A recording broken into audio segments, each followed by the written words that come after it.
दोस्तों आज है 1 अप्रैल। 1 अप्रैल से रिलेटेड करंट अफेयर्स के जितने भी क्वेश्चन हैं उनको सबको मैं डिस्कस करने वाला हूं आज के शो में। 1 अप्रैल 2024 के डेली करंट अफेयर शो में आपका स्वागत करते हैं। पहले प्रश्न की ओर चलते हैं अपन सीधे। हाल ही में बैंक ऑफ महाराष्ट्र के एमडी और सीईओ कौन बनाए गए हैं? नीतू सक्सेना, एस राजीव, पंकज द्विवेदी या फिर निसार खान? इन चारों में से सही जवाब है नीतू सक्सेना। नीतू सक्सेना के बारे में थोड़ा सा जान लेते हैं और बैंक ऑफ महाराष्ट्र के बारे में थोड़ा जान लेते हैं। बैंक ऑफ महाराष्ट्र के एमडी और सीईओ जो नीतू सक्सेना जी है वो ये हैं। और बैंक ऑफ महाराष्ट्र के बारे में ये जो 4 पॉइंट है ये आपको ध्यान में रखने लायक है। एग्जाम पॉइंट ऑफ व्यू से ये चारों पॉइंट आपके पूछे जाते हैं। एमडी सीईओ कौन है वर्तमान समय में, उसका हेडक्वार्टर कहाँ है, उसकी स्थापना कब हुई और उसकी टैगलाइन। टैगलाइन दोस्तों काफी महत्वपूर्ण है एग्जाम के दृष्टिकोण से। एक परिवार एक bank, one family one bank. और इसकी स्थापना कब हुई? 1935 में। पुणे महाराष्ट्र में इसका क्या है? हेडक्वार्टर है। नीतू सक्सेना जी इसके बनाए गए हैं वर्तमान समय में एमडी और सीईओ। बढ़ते हैं दूसरे प्रश्न की ओर। किसे हाल ही में एनडीआरएफ महानिदेशक नियुक्त किया गया है? एनडीआरएफ का महानिदेशक किसको नियुक्त किया गया है? सदानंद वसंत, पीयूष आनंद, दीपंकर चतुर्वेदी या फिर अभय ठाकुर? तो इसका सही जवाब है दोस्तों पीयूष आनंद। पीयूष आनंद के बारे में थोड़ा सा जान लेते हैं। एनडीआरएफ के बारे में भी थोड़ा सा अपन डिटेल में जान लेते हैं। पीयूष आनंद वर्तमान में क्या है? आपदा मोचन बल एनडीआरएफ के प्रमुख बनाए गए हैं। इससे पहले ये क्या थे? सीआईएसएफ केंद्रीय औद्योगिक सुरक्षा बल है उसके विशेष महानिदेशक हैं। लेकिन अभी इनको क्या बनाया गया है? एनडीआरएफ के नए प्रमुख बनाए गए हैं। और इनको 2 साल की जो क्या है अवधि के लिए एनडीआरएफ का महानिदेशक नियुक्त किया गया है। इनके बारे में पर्सनल डिटेल देख लीजिए। ये उत्तर प्रदेश के हैं। उत्तर प्रदेश कैडर के 1991 बैच के आईपीएस अधिकारी हैं। ठीक है। अब अपन एनडीआरएफ की और सीआईएसएफ की डिटेल देख लेते हैं। एनडीआरएफ की फुल फॉर्म क्या है? नेशनल डिजास्टर रेस्पॉन्स फोर्स, आपदा सेवा सदैव सर्वत्र, ये इसकी टैगलाइन है। नेशनल डिजास्टर रेस्पॉन्स फोर्स क्या है? इसकी फुल फॉर्म है। इसी प्रकार सीआईएसएफ की क्या है? सेंट्रल इंडस्ट्रियल सिक्योरिटी फोर्स, केंद्रीय औद्योगिक सुरक्षा बल जो है सीआईएसएफ की फुल फॉर्म है। ये इसका लोगो है।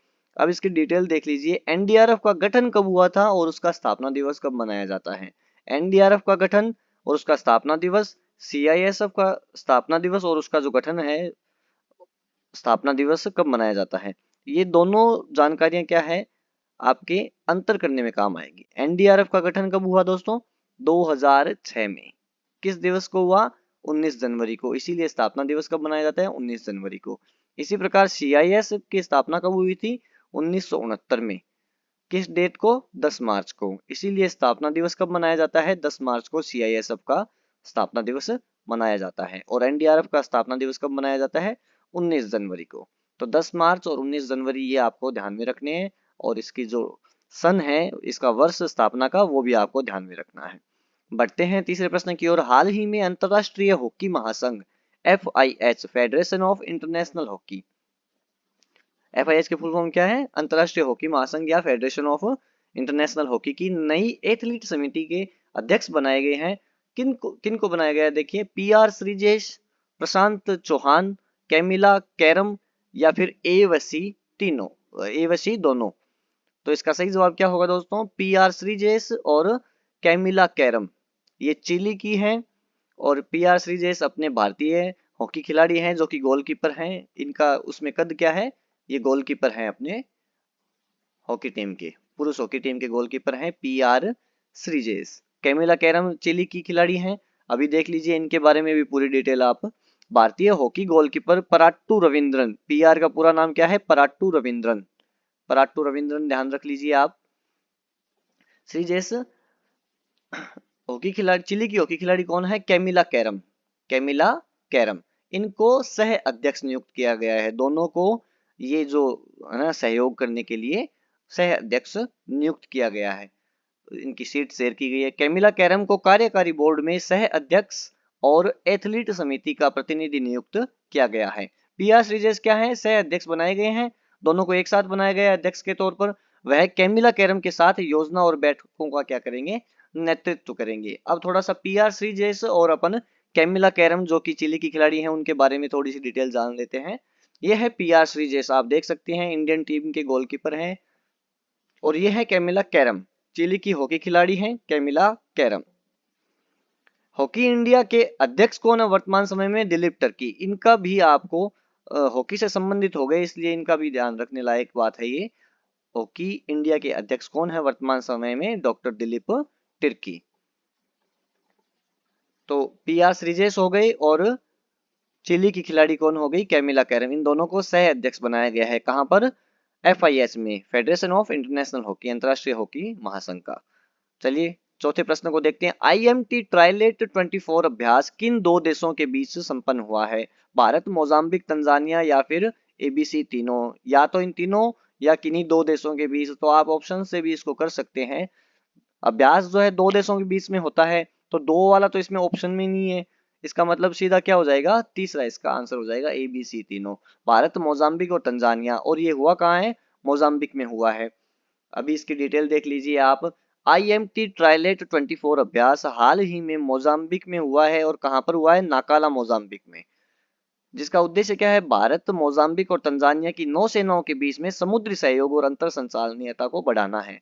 दोस्तों इस प्रश्न में ये देखिए आप, IMT ट्राइलेट 24 नाम सीधा सा देखते ही आपके माइंड में क्या स्ट्राइक होना चाहिए? भारत, मोजाम्बिक और तंजानिया। मोजाम्बिक की जगह कौन सी है? नाकाला। IMT ट्राइलेट, नाकाला, मोजाम्बिक। सीधा सा इतना आंसर अपने को सीधे दिमाग में स्ट्राइक होना चाहिए। पांचवा प्रश्न है, भारतीय UPI पेमेंट ऐप फोन पे। अब आपको पता है पेमेंट सर्विस है ये फोन पे जो है, ऑनलाइन QR कोड से या मोबाइल नंबर से मनी ट्रांसफर के काम आती है। ऑनलाइन पेमेंट है UPI के थ्रू। तो इसकी शुरुआत जो है भारतीय कंपनी ने अन्य देश में की है। कौन कौन से में? किस में? संयुक्त राज्य अमीरात, संयुक्त अरब अमीरात, दक्षिण कोरिया, जापान या फिर इंडोनेशिया। इन चारों में की है या चारों में से किसी एक में की है? किस में की है? संयुक्त अरब अमीरात, UAE। UAE, United Arab Emirates में की है। संयुक्त अरब अमीरात में फोन पे ने पेमेंट सर्विस की शुरुआत। और देख लीजिए किसके साथ में सहयोग, किसके सहयोग से की है? दुबई की जो लीड बैंक है मसर्क जो के है क्या है, उसके साथ पार्टनरशिप की है। इसके लिए नियोपे टर्मिनल का यूज किया गया है। दुबई की कई रिटेल शॉप्स पर नियोपे का एक्सेस है, इसीलिए उसकी जो लोकल सहायता है वो ली गई है नियोपे टर्मिनल की। कौन सी बैंक के साथ में पार्टनरशिप की है? दुबई की मसर्क बैंक। देख लीजिए नाम भी इसका इसी हिसाब से है।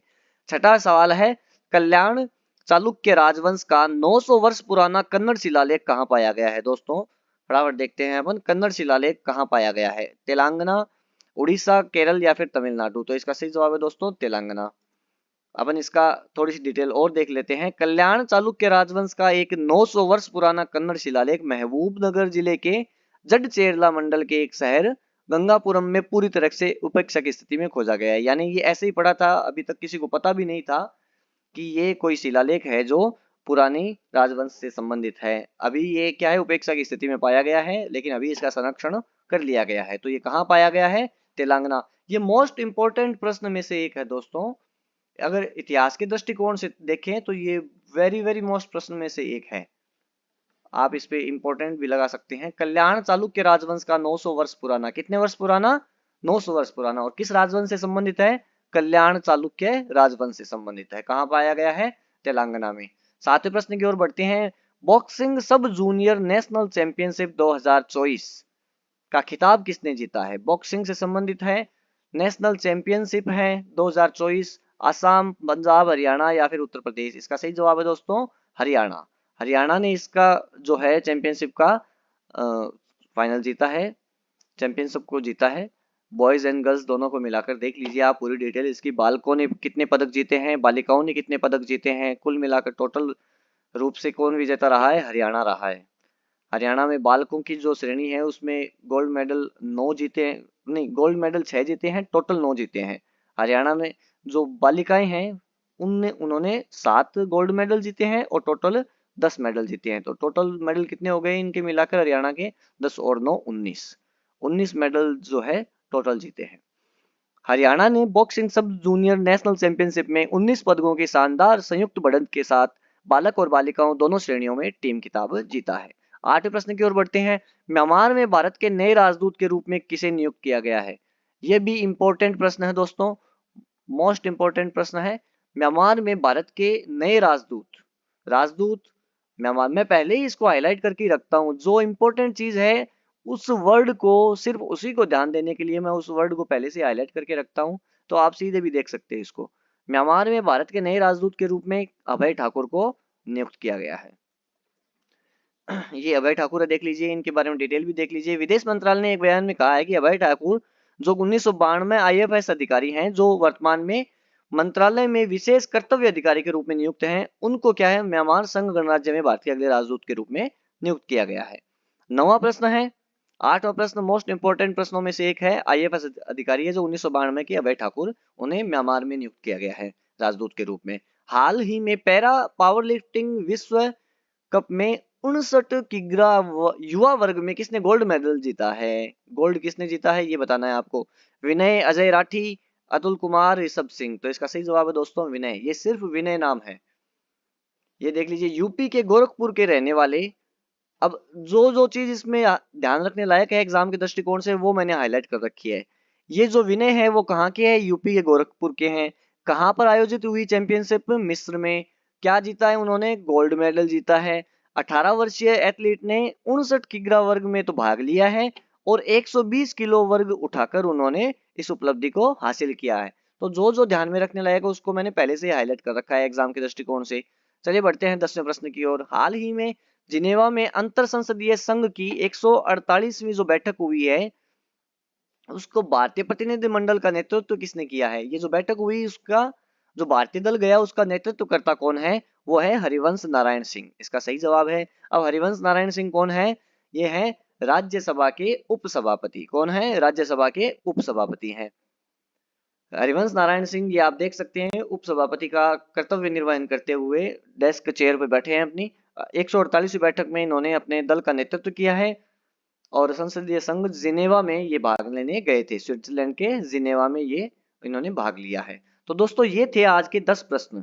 अगर आप हमारे चैनल पर नए हैं तो प्लीज जरूर सब्सक्राइब कीजिए इस चैनल को और वीडियो को लाइक कीजिए और इसको शेयर भी कीजिए। लाइक शेयर से मोटिवेशन मिलता है। वीडियो शेयर और सब्सक्राइब करोगे तो इससे मोटिवेशन मिलता है। मैं पूरी और अच्छी डिटेल के साथ एग्जाम ओरिएंटेड जो क्वेश्चंस होते हैं वो मैं आपके सामने डिटेल के साथ लेकर आता हूँ। थैंक यू दोस्तों।